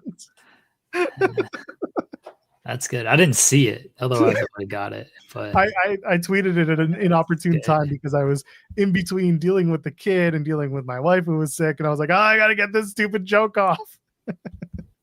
Should have been talking shit. Paul Levesque pulls the plug on WrestleMania because The Rock showed up. So what are our thoughts? It doesn't matter to us. WrestleMania is going to happen. They're going to make $1 billion. But coming from the, would I go back to Vegas if I was asked to? Don't know if I would. Don't know if I am. I don't really want to go back to the States to begin with, personally. But like, Vegas for Mania was difficult enough because I was really lucky to have a hotel that was sponsored to us for the time, but like there was still a lot of Ubers back and forth. We all know that finding food is another difficult situation. It's like Jules is saying, I live here and I don't want to be here. That's the reality of the States. But they weren't going international either.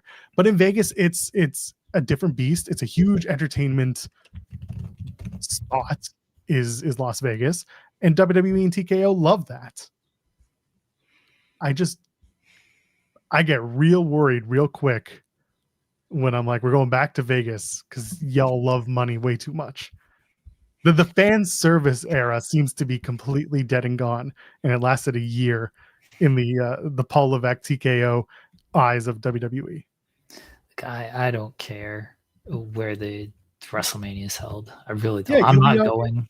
You'll be on your high horse on your lifeguard chair watching the show.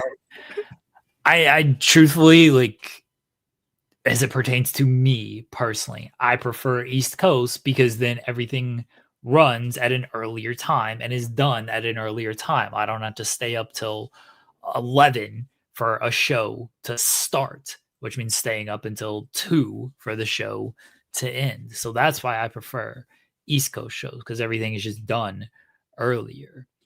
But I'm not going to these shows. So the city really plays no part for me personally. I do feel bad for those in New Orleans and those who may have made plans to attend in New Orleans because they got fucked over. Hot take. This. Hot take. Sorry, I'm gonna jump in. If you have already booked your travel and accommodations 1 full year out for this event, that's the definition of insanity. People like to plan this stuff. Like I don't disagree, but we also got kids, Joel, so we know how things like change very quickly. I get it. When it comes to that. I get it. Some people like to oh, WrestleMania, okay. This is where New Orleans. Hey, I've never been to New Orleans. Like some people like to plan this kind of stuff. I'm not even saying like people booked flights and hotels and everything. It's just like the mental makeup of, oh, I'm planning to be in New Orleans. I'm planning to do all of this. And now it's like, oh, Vegas. Do I really want to do that? Especially if you've already been to Vegas and everything, especially if you were there a month ago or anything like that. So there's different ways to look at that. The people of New Orleans, Professor Nick, he's in New Orleans. He was very excited that it was coming to New Orleans, coming to his place. And now it's not. I think fans overall got fucked over that they announced this. It's WrestleMania. And they were just like, never mind. We're taking it back. LOL, JK. Yeah. What do you mean you're taking it back? You had The Rock come out and make a big deal about this. You had The Rock not only take up airtime on SmackDown to do this, he did a fucking press conference afterwards and talked about it more.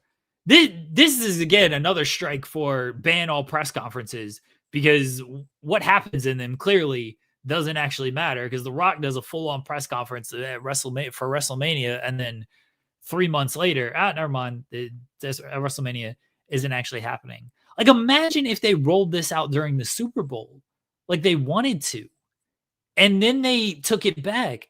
They would be laughed out of the sports entertainment world of, like, you made this announcement during Super Bowl, which is in New Orleans, and now you're taking it back. So do you think that maybe the reason why it didn't happen is because they had an inkling that things could change? Because that's how I kind of read it. Oh, that they didn't do the announcement at the Super Bowl because... Then don't do the announcement at all. Like, once you do the announcement, it's out there. Oh, don't get me wrong, but they also have, like, WWE has a penchant for doing these show announcements all WrestleMania usually about like 10 months, 12 months ahead of time. Usually it used to be at WrestleMania that year, you announced the following year's WrestleMania location and time at that WrestleMania. Now it's starting to get a little bit different. Henry saying it's cheaper a year before. No, I can tell you it's cheaper 40 days before to book your flights. It's not cheaper a year before. It's cheaper than doing it, say, a week before. But if you're doing it now, your flights ain't any cheaper. It's going to be cheaper if you go like 40 to 44 days before. Like that is a booking mantra that I have. You can book well enough in advance without having to do a year.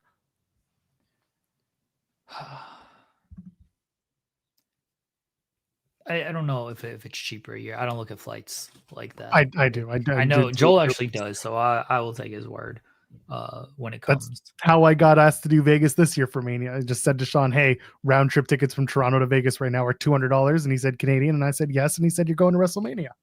That was it. That was the pitch. Yeah. So again, I will take Joel's word on that. But you made this announcement, and then I assume because Vegas had more money and they tossed a bunch of money at it, and WWE decided, oh shit, okay, yeah, we like money. This is what we're gonna do. I think it's just bad practice by WWE to do this, to make the announcement and then pull it for reasons we assume are monetary reasons. And now they give an IOU to New Orleans. They got an IOU to Minnesota. They got an IOU to Indy. They got an IOU to New Orleans. They got an IOU to Saudi. They got an IOU to London. Like, they got WrestleMania booked out for the next 8 years until Vegas throws more money at them. Quit hiding my travel tips. No, I'm going to open up my own YouTube channel and call it Joel's Travel Tips. You're going to get 12 million viewers. There was talk about moving WrestleMania to, I think it was the 18th and 19th of April, which is effectively the same as what they just did. A couple of days removed. I'm seeing, 18, 19. And Easter, thankfully, this year falls the 5th and 6th. So you're not going to have that problem again. For the Jew in me, when is Passover this year? Oh, okay, same time as Easter. So it's after Passover, it's after Easter, so we're good. People saying counterpoint, I don't think they care. No, they don't care. As long as the money comes in, that's all they care about. Yeah. The fans come second. The money comes first. That's very clear, and it's been very clear, as evident by what they're doing with UFC as well, and what ticket prices are. Oh, they're in the money business. I'm sorry that billionaires making more billions doesn't make me excited. I got that comment, I did the Rock tweet, which people popped for. I thought it was pretty good, I laughed. People are like, oh, they're a business. They're trying to run a business. Like, yeah, I understand that. I'm sorry that they're going to get $10 million from Las Vegas instead of $8 million from New Orleans. Oh, got to do it. That extra $2 million. I talk about this all the time with Sammer when it comes to basketball and these players who take all of this money. And look, go get your money and everything. But I'm always like, I'll use Shea as an example. Shea's about to sign some ridiculous fucking extension because he's the MVP and he's one of the best players in the league and he can earn all the money that he needs to earn. Let's say I don't know the full numbers of it. Let's say it's $55 million that he is going to sign per year. If he takes $50 million, is that like gonna be the worst? Like, let's say he takes $50 million to, you know what, that extra $5 million, maybe we can give that to Jalen or Chet, or we can help keep the team together because of this. Is that $5 million gonna like cripple Shea financially? He's still making $50 million on top of millions in endorsement deals that he has. That's where I'm at with you. And look, this is a player, mind you. I'm all for the player getting as much money. This is just the sake of the conversation of when you already have that much money, is getting 10 million from Las Vegas instead of 8 million. And I don't know if these are numbers. I'm just throwing numbers out there. We know they're getting 7 million from New Jersey for SummerSlam. So I don't feel like it's super far-fetched to use these numbers for WrestleMania. I think Thurston said it was 5 million for Mania this past year with a lot of tax credits. Okay. So there you go. Again, I'm just throwing numbers. Nobody quote me on these numbers. Yeah, the 7 million you can quote me on because Mark Shapiro of TKO said that.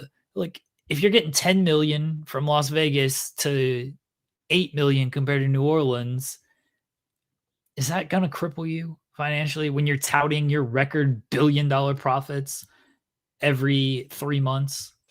The problem is the way you're thinking about it is as an even-keeled human being who tries to make money to survive. Zeno Hour saying, well, if I had TKO stock, I probably would be over the moon about this. However, you wouldn't be over the moon if you found out that there was $5 million left on the table that weren't taken because you decided that, oh, this other place is good enough. No, I want that $5 million as a TKO shareholder because it shows that you're commanding more money as a company and therefore you're more valuable. Therefore, my stock is worth more. Therefore, I don't come after you when we get to the end of the year and you didn't perform to the way you said you would, or you underperformed, or you performed to what you said you would, but that's still not good enough. You want to overperform. That's just what it comes down to in a capitalist society. You take the higher number. Yeah. It's frustrating as hell because it comes at a cost to the fans, but they've also proven that the fans are going to keep paying for this shit. How many times did we make fun about a $20,000 lunch with John Cena while I didn't hear about it happening and while I didn't hear about any stories from it? I wish I had. It was still something that they put out there because they knew people were paying for it. Again, the dude at WrestleCon that I saw carting around a god-forsaken wagon, I shit you not, a full wagon of replica title belts, not goofy looking ones, like the ones that are deluxe premium ones that cost a good amount of money, and carting them around and paying for wrestlers to sign them. People are going to pay for it. That is the reality. I think the biggest issue with this is the fact that they announced New Orleans already and then they pulled it. If you want to run Las Vegas again because they're paying you more, fine. Like that doesn't affect me at all. This announcement in and of itself, outside of staying up too late, doesn't affect me. If you're just like, hey, Las Vegas again, we're getting good money from them. Okay, sure, do that. But you'd already announced New Orleans and then you pulled it. That is what I have the bigger issue with here is you put it out there. You devoted television time. You devoted a press conference. And then it became, never mind. I just think it's kind of scummy, honestly. Something that's in the Observer newsletter, and I'm kind of paraphrasing, is that when Vince was in charge, you never strayed from the announcement. Unless like you had to for, a big, like a tornado hits the arena, whatever it is. You never strayed from the plan unless you had an extremely good reason for it. Whereas this crop of TKO executive, this group, they don't really care because more money came around, or it wasn't going to affect the ultimate bottom line of WrestleMania.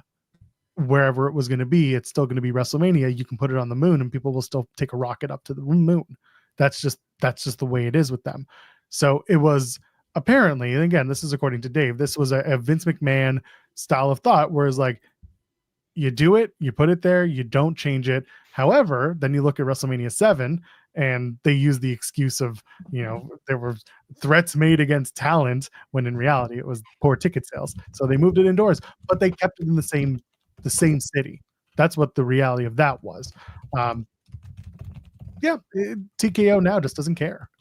Tickets weren't on sale. It's not like they sold tickets. It's not like they are moving venues after they've already sold however many tickets or anything like that. So it's not the worst thing they have done when it comes to that, because hey, look, we literally just saw they had tickets sold to Battleground at Tampa, and then never mind, we're going to the Performance Center, and they got to deal with that because ticket sales weren't moving well or not Battleground, sorry, the NXT TV taping. And then we're going back to the Performance Center because the tickets weren't moving well enough for the TV taping. Like, it happens when it comes to that. That sucks as well. Just, run your venue, eat your losses on that, and make good to the fans that did buy tickets for that instead of then screwing them over there.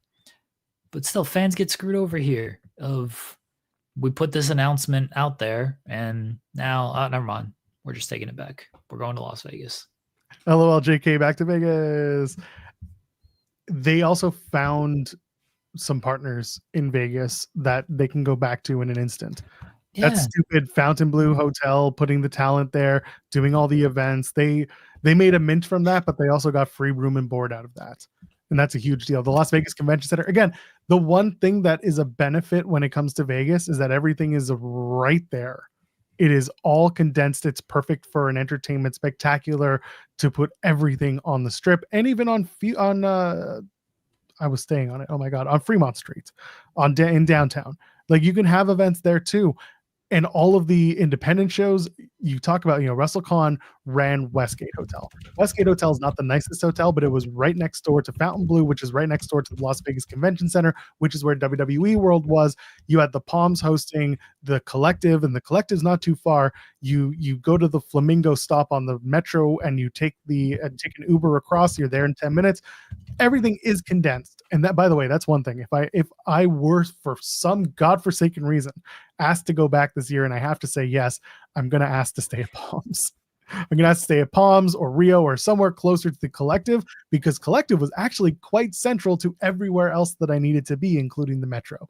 There's your plug for where you should go, because if the Collective does the Palms again, they had it right, and they were right nearby, and they had everything again in that condensed area where everyone could be running. That's the one benefit to Vegas. Everything's right there and easy-ish to get to. Expensive as fuck, though. Jesus. I mean, I'm not going, so it's whatever. And they're gonna keep making. They're gonna make WrestleMania like a 4-night event. Honestly, it's already a week and a half event. It's going to be a 4-night event. It's going to be held in multiple locations. They're going to throw it back to WrestleMania 2 and be like, all right, WrestleMania afternoon in New Orleans, WrestleMania night in Las Vegas for Saturday, WrestleMania afternoon in New Orleans, WrestleMania night on Sunday. It's going to be just a weekend event in 2 locations. And I'm not fully joking on this. Like, I feel like they might try to do it. WrestleManthia? Like they're WrestleMania month? It's just going to be... We're getting close to it. We really are. People keep ponying up the money for it. Again, they got so many IOUs right now that they're gonna have to just make it double WrestleMania. And just run 2 events on the day, so it's 4 WrestleMania events. Zeno saying, do they do the Sphere this time around? I'm still on the no side of this, because the Sphere gets booked for literally everything else. They had was it the Eagles or Dead & Co. were performing there during WrestleMania week? I know because Effie went and he was over the moon about it. Okay. It was like a non-wrestling event in the middle of Vegas during a wrestling week. So I would just kind of, I would assume the Sphere's not going to do anything wrestling related, because it's so expensive to do stuff, and you got to put more into it than I think is worthwhile. You've got T-Mobile Arena, which is the perfect wrestling venue for your TV and your NXT show, your PLE for NXT. There's no reason to do it. And also you got that Fontainebleau Theater, which they ran for one wrestling show and other events. They're going to do that stupid roast again. You know they are at this point. They just are, especially with that. But the idea here is they've got a turnkey operation with this. They can literally just go back and do everything the way they just did it. Maybe add a few new activations here and there, because they don't want it to be totally stale and a copy paste from this year. But like, they have the opportunity to just kind of go back to the way it was. They should just redo WrestleMania 41. It's the same show. Same set, same everything. Yeah. You got to have a clone of John Cena though, because this was his last WrestleMania this year. Get Austin Theory. I hope they use Fiend again just to piss people off at this point. Somebody will come out to that theme for Heat.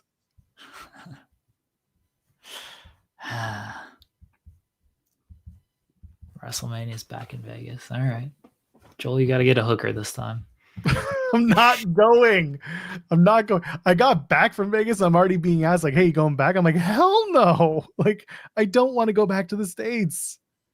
I can give you one big, beautiful reason why I'm not going back to the States anytime soon. It's not a place to go. It's just not. Yeah, it's not. No, thank you. Not happening. amazing. Not going. Jensen does Mania 2026. Jensen would blow his. Sorry.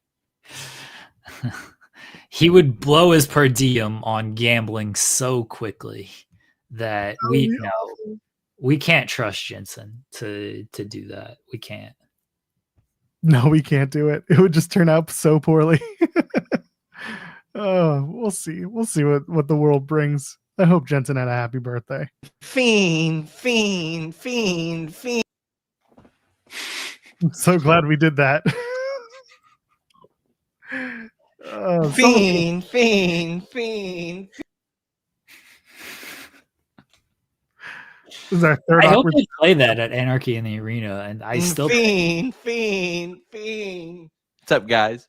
Hello, Sean. You having a good going to day? Vegas? Huh? You going back to Vegas?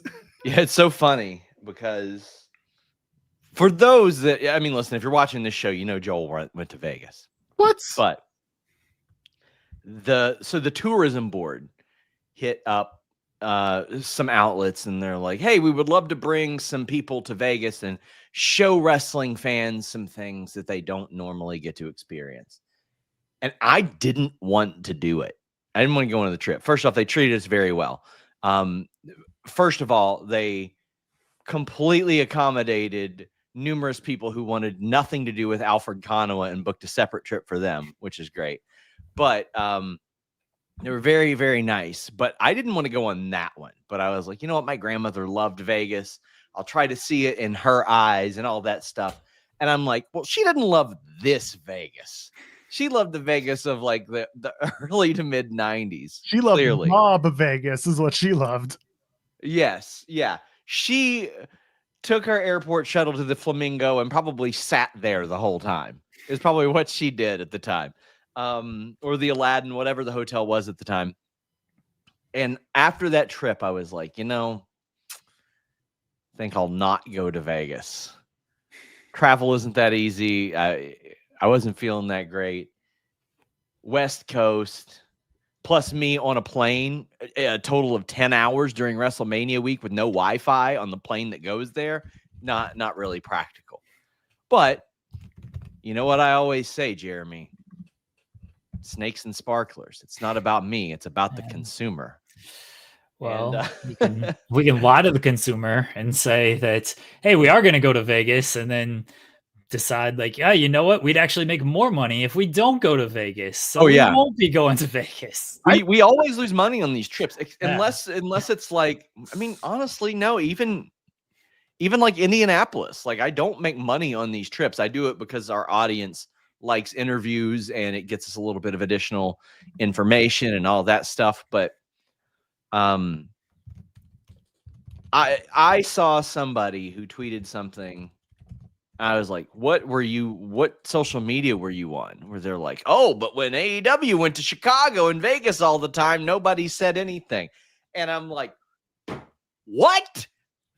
Not only did people say things, it was the weekends they ran too. I was on here like every month saying, please stop running Las Vegas every Memorial Day weekend, the most expensive weekend of the year in Vegas. And there are some benefits to billionaire wrestling fans running wrestling companies, but one of the downfalls is definitely that they are detached from the cost associated with these events, for sure.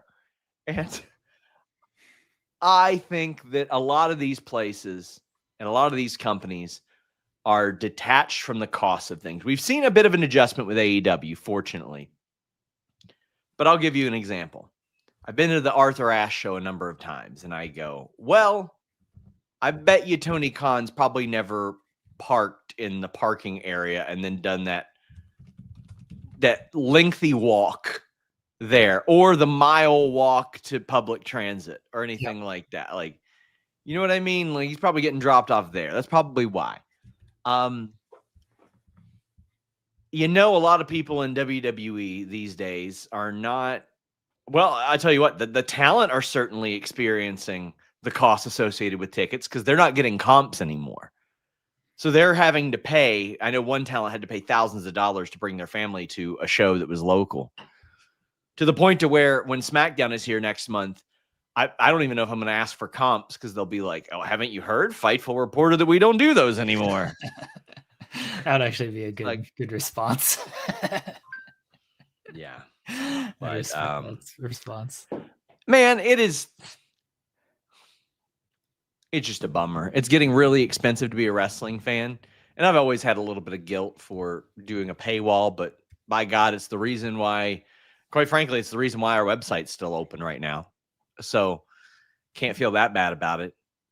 But I'm just like, man, there's a real disconnect between the people at the top and the people that consume the product from a financial standpoint. And what is really heartbreaking and dejecting about that is, for a long time, wrestling was viewed as the poor people's product. I mean, by advertisers, by companies, by television broadcasters, it was viewed as a poor product. They, quite frankly, listen, I'm not going to sit here and say WWE should have gotten, or Vince McMahon should have ever gotten more than he got, because fuck him. But pro wrestling, by and large, did not get the ad rates that they deserved because of that very incorrect perception of financial and spending and the portfolio of the wrestling fan and all that. And now you're seeing people spend hundreds of dollars to be whisked away from John Cena immediately after posing for a picture. And I'm like, damn, man. Like, it happens with most industries, but it's really happening with ours right now. And it feels like it's at a pace that's just undeniable. Like you've Yes. never seen it climb this far so fast. And for them to go back to Vegas potentially for a second year in a row, like I saw it firsthand. I saw people that could afford all of these events, or at least they're paying for it. And at the same time, TKO and WWE have a cookie cutter opportunity to just go back, have all those activations that they've already set up, and just do it all over again. And it's all there. It's all right there in Vegas. So it's easy for them. That doesn't mean it's the right answer. It's just so expensive. And so it's hard to go. It's hard to be a fan other than watching on TV. Yeah, like it'd be like looking at the prices of those things. And listen, I'm not going to sit here and act like I'm super responsible with my money. I buy the things that I want within my means, but it'd be hard for me to justify to spend that amount of money. And like, I don't have kids. I got me and my wife, and then occasionally a couple of our friends will go with us. But I'm like, damn, I remember buying our tickets a couple years ago and getting really great seats for SmackDown. And let me just see what they'll be. Oh, Reparation. we were in, when SummerSlam came to Cleveland, it just the wife and I went, but we were thinking of like, oh, maybe SmackDown, taking the kids to that show as their first wrestling show. That would be good. And they'll be relatively inexpensive.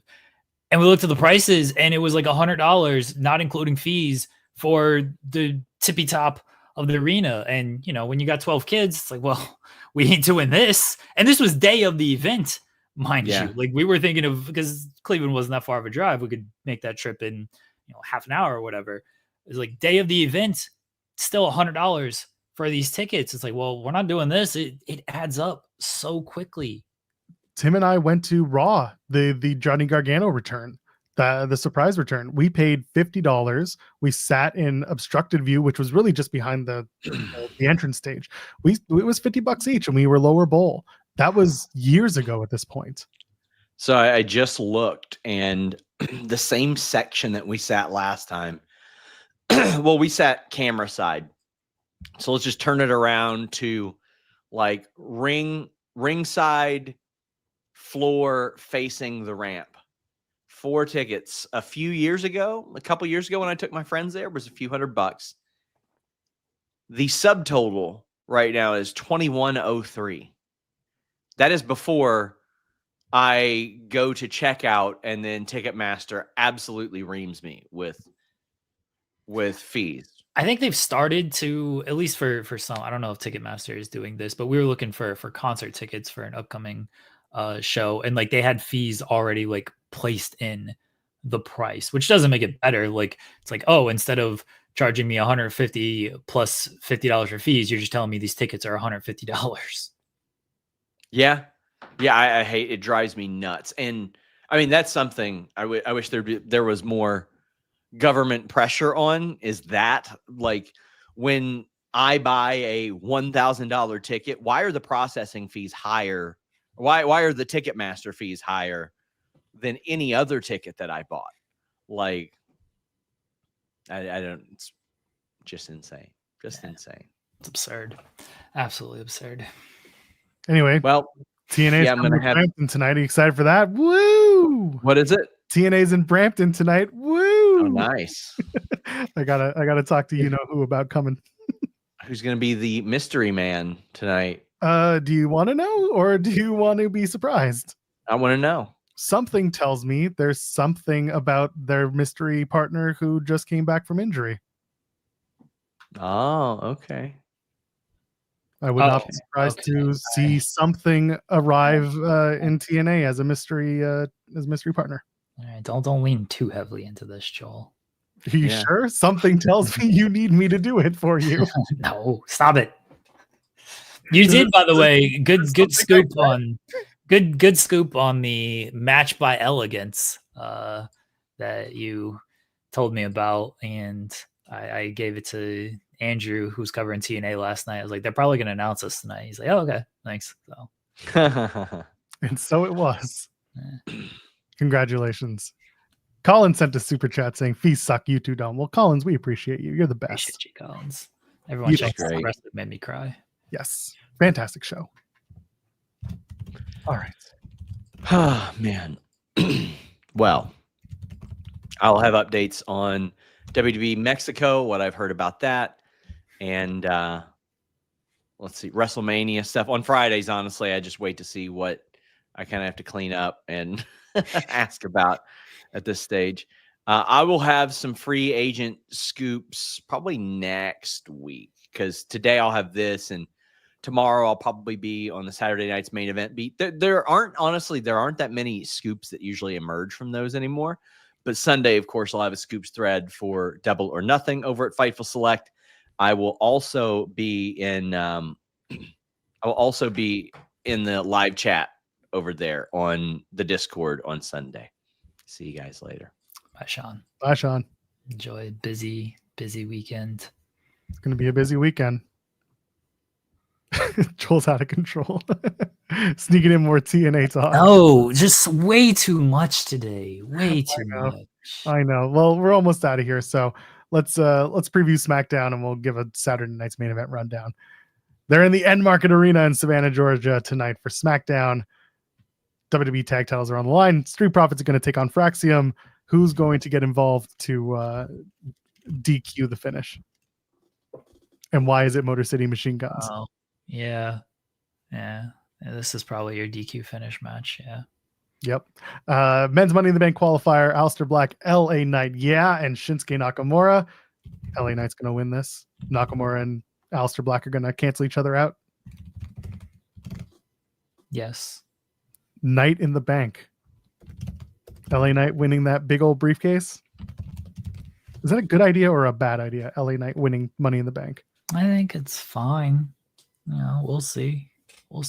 He'll put the LAs all over he'll wrap the briefcase with the LA logos like he did with the US title. No. I could see that. Sell another piece of merch on the website. Women's Money in the Bank qualifier: Charlotte Flair, Zelina Vega, and Julia. This one has potential to not only be a good match, but also have some good storyline advancements. You've got Julia's first night on SmackDown as a wrestler, her first match on SmackDown. You've got Zelina Vega, who's a US champion. You've got Charlotte Flair, who's trying to act alongside Alexa Bliss. There's stuff here. Is this Julia's night, or does Charlotte Flair get the victory and go on to Money in the Bank? Or does Zelina Vega win? Queen's boot to both of them. Stack them. Double pin for the Queen. Hashtag bow the hell down. Charlotte was sharing some photos, some arts of her wearing a dark crown, and Alexa Bliss was her Harley Quinn. Okay. I think Julia's gonna win, but I'm pulling for the Queen. I think Charlotte's going to go after Vega for the U.S. title of all things. That would rule too. Just give her all the titles. Money in the Bank and the U.S. title. That's why she should stack them. She should pin them both. That's fine by me. I'm okay with it. That's SmackDown. Should we talk about Saturday night's main event real quick? No, why? I don't Sounds know. Do you think they add one more match, maybe a women's match, or are they just going to leave it be and be like, oh, you don't like it too bad? I think they'll probably add a women's match. It honestly might be Zelina Vega and Chelsea Green because they haven't done that rematch, and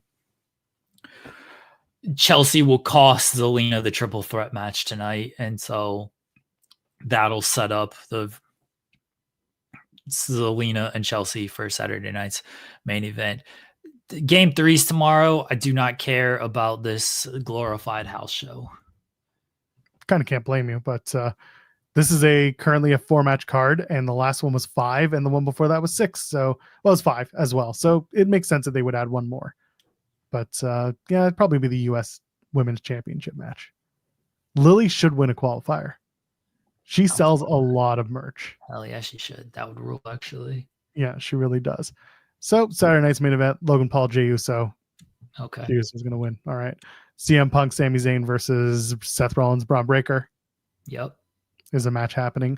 John Cena versus R-Truth in the match of the century. John Cena is going to be very upset with R-Truth as R-Truth tries to win a match.